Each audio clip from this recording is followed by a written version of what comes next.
Let's write a story in an apple orchard. Today we are here at an apple orchard. I'm a little bit late in this season, so there's not a ton of apples on the trees, at least where I am right now. We're going to take a look at the sights, the sounds, and all the little details you can write into your novel. So let's go.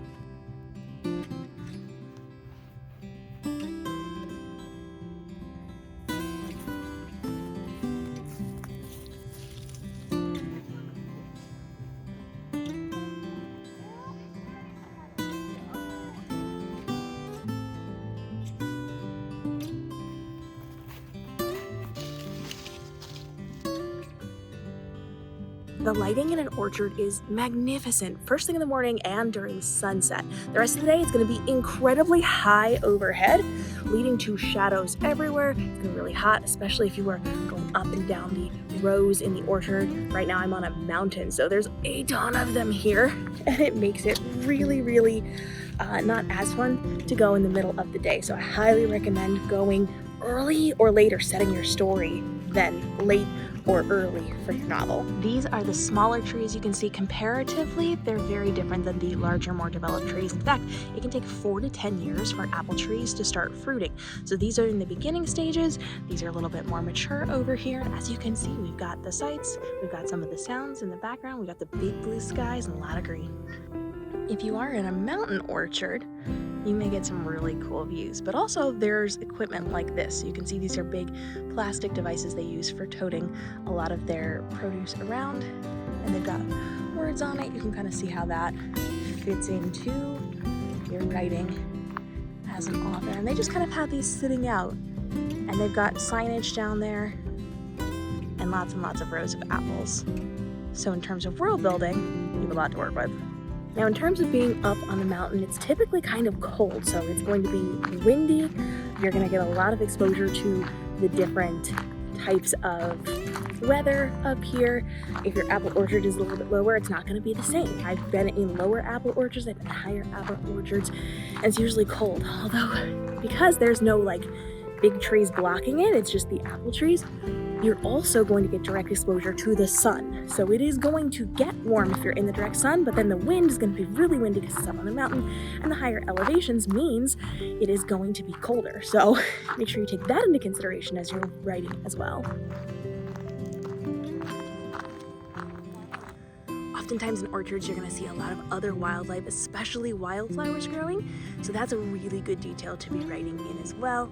You can kind of see that the purple stands out against the blue, and then you can just work that in as needed. When it comes to the leaves, you can see there's a lot of damage on some of these. You can see some of them are turning already, but you can also see where the different insects are going to be eating these.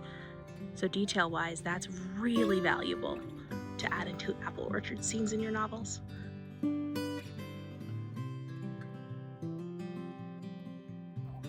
Oftentimes you're going to see a lot of other crops when you're at an apple orchard. You may see vineyards, you might see corn and pumpkins.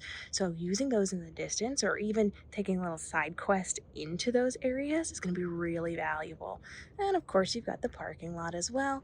You want to make sure you pay attention to how you're designing that, whether it's paved, gravel, if they're out in the grass in a field, which I have been to before. So you want to make sure you plan that before you start writing, because it does impact your characters. So when you're at the orchard, especially if you're up high, you're going to see a lot of mountains. If it's later in the season, right now I'm filming it late October, you're going to get all of the fall leaves, depending on where you are in the country, of course. And then you are going to be able to write all those in. So that's going to change depending on the season you're filming in. So you can see they have signs with arrows that point to where the different types of apples are. You're going to want to do some research because most orchards grow multiple types of apples. So you're going to have different apples in different regions.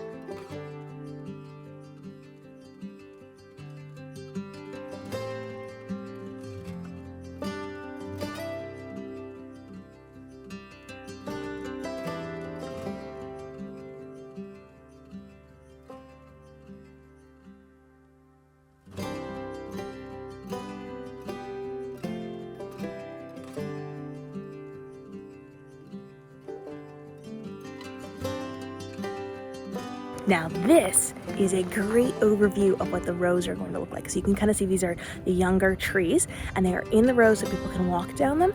They're still growing this area, but then compare that to what this looks like a little bit up close. So you can kind of see there's different visuals for this, but they're all the same thing. Those are rows of the apples just like they are down here.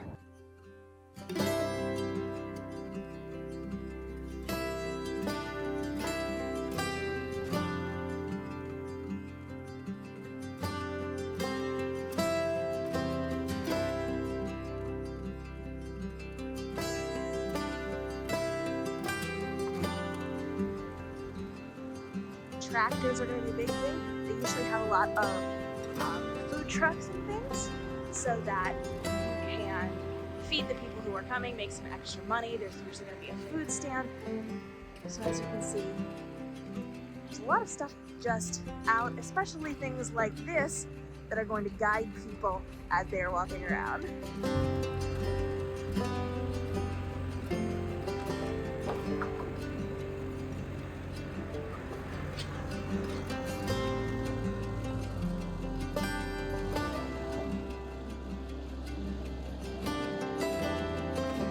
So just there, he brought this box over, backed up into it, and put it down with his little forklift. So this is where they're kind of storing the apples that they then take over to the store to sell to people. So a lot of orchards will have a shop up front. So some orchards charge to get in, some don't. But usually that's where you hit first. You hit that store. So if you just need to come and buy apples to make pies with or whatever, you need to pick up a gallon of cider, you get that first without having to go into the orchards. This is where they kind of set them up and then they take them over to the shop.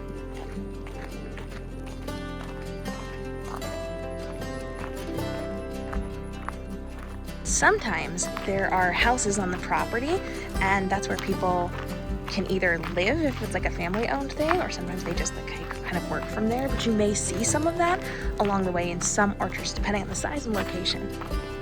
Now, as you can see, they've got fencing here. This is to keep people who are out on the road or in places they're not supposed to be going up into the orchard to pick things without paying for the baskets or the boxes of the things that they are going to be collecting those apples in. So a lot of orchards let you go in to take pictures and explore and then buy from the store on the way out, but they also allow self-pick, and they have those fences there just to make sure people who aren't supposed to be sneaking in can't sneak in. So those are going to be really valuable. Let me zoom in on this for you. So you can see they've got kind of like a netting there with the different poles. Some of these are metals, chicken wire, things like that. But that gives you a decent idea, and it goes all the way up to the top so people can't climb it. Makes it very difficult. Not impossible, but difficult.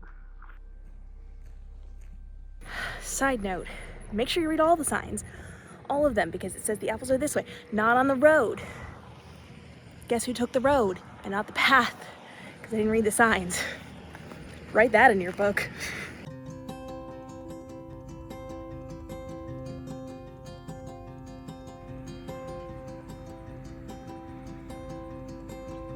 Now, when it comes to bigger orchards, there are usually fields tucked away in the back, meaning if you go further into the orchard, you're going to have more isolation. It's going to be a little bit quieter. You'll still hear the tractors and the trucks and the maintenance going on around it, but you're not going to run into as many people. You will still run into people, but the ones right up front, usually very crowded, usually a lot of kids there because they can't make it all the way back in, and kids can't manage hills. So if you need quieter, go further into the orchard. If you need crowds and chaos, right up close, those usual, the first ones up are going to be not super fun to be in. It is very common for orchards to have deep ruts because that is where all of the truck traffic is going through. So those deep ruts, very, very, very, very common, not fun to fall in. Also very dirty.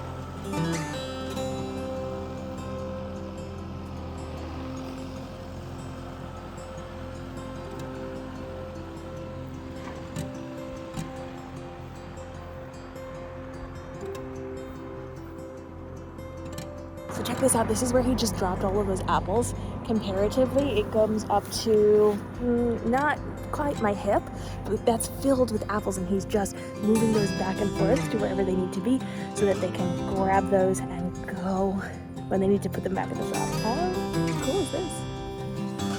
This is what the empty one looks like. So once they fill those up, they're good to go. Casual reminder, grasshoppers, they're everywhere and they fly at you. Usually when apples grow, they grow kind of near each other in little groupings almost, so that it's easy for you to find them when you are picking them. Oftentimes other little crops will grow. I think these are little tiny tomatoes.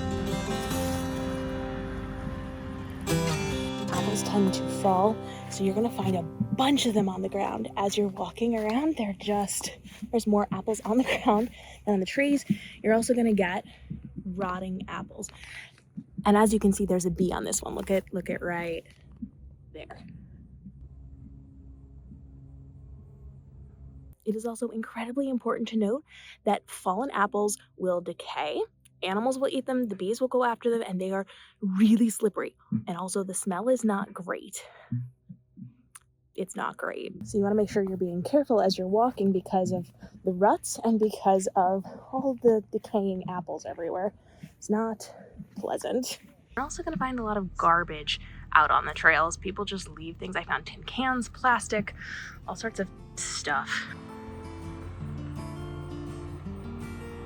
And of course they have to have protection for their trucks, so something like this is worth your time.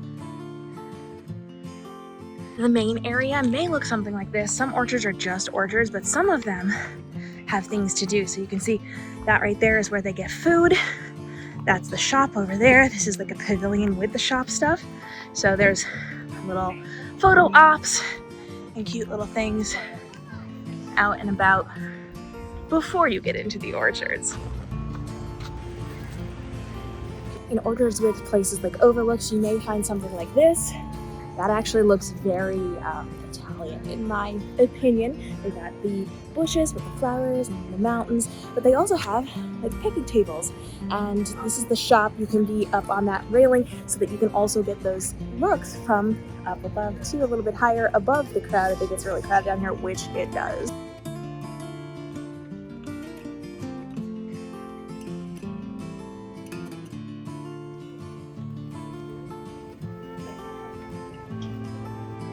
Ooh, this might be a cute corner for something. I'm just saying, writers.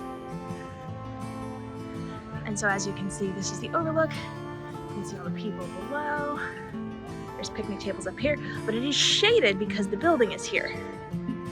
So as you're writing about this area, you're going to have the harsher shadows here. You're gonna have it brighter back here if you're taking photos and things.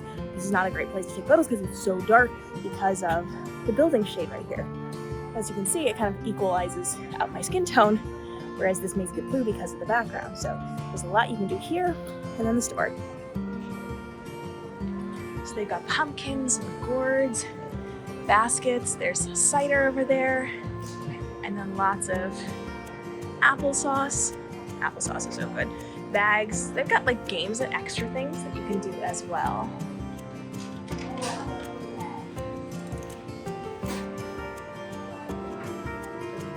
So they've got a lot of stuff. It's kind of like a little convenience store, general store type thing. A lot of little trinkets, a lot of scented things like soaps. A lot of applesauce just randomly displayed with stuff.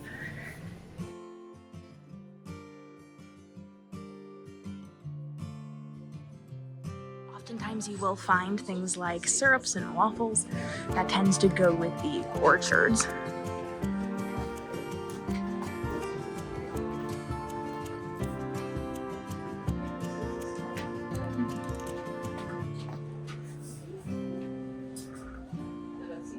So then they have a shop with a bunch of different types of apples and they have descriptions, and then you can buy the bags for the different prices. You can see they've got little cartons and they've also got the big baskets.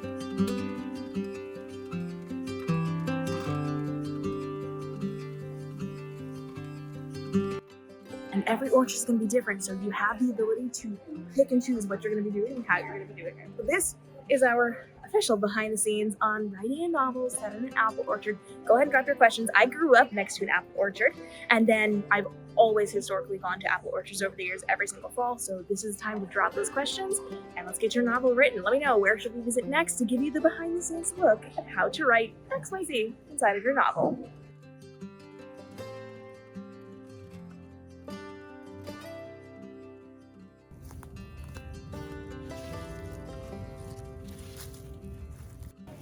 If you're writing a novel in an apple orchard, today we're taking a look at exactly how to do it with your world building so that you can get all the details correct. Let's go!